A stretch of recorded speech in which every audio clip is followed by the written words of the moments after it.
పార్థాయ ప్రతిబోధితాం భగవతా నారాయణేన స్వయం వ్యాసేన గ్రథితాం పురాణమునినా మధ్యే మహాభారతం.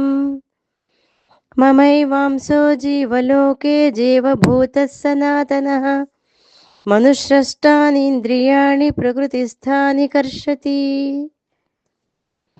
ఇక్కడ మమైవాంసః అని చెప్పటం వలన జీవుడు వేరు భగవంతుడు వేరు కాదు, ఇద్దరు ఒకటే.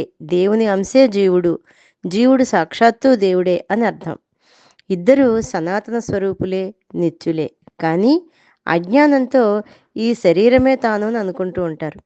ఎప్పుడైతే జీవుడు తన ఉపాధి భావాన్ని విడిచిపెట్టి తన యొక్క నిజరూపాన్ని తెలుసుకుంటాడో అప్పుడు అతడు సాక్షాత్తు పరమాత్మ.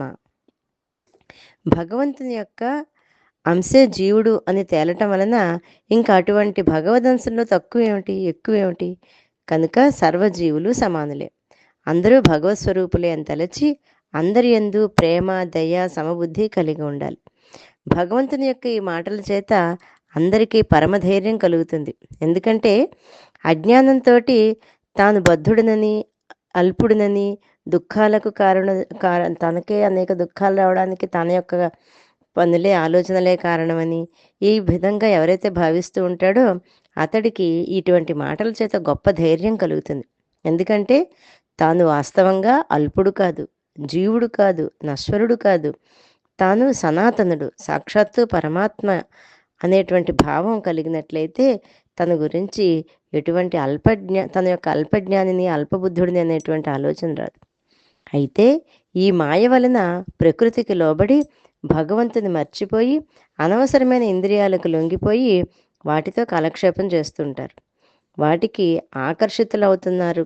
కనుక జీవుడు తన స్వస్థానాన్ని ఈ జీవలోకం కాదని ఆత్మలోకమే అని తెలుసుకోలేకపోతున్నాడు. ఎప్పుడైతే వాటికి ఆకర్షితుడు కాకుండా ఉంటాడో తన యొక్క ఆత్మలోకం ఏంటో తెలుసుకుంటాడు.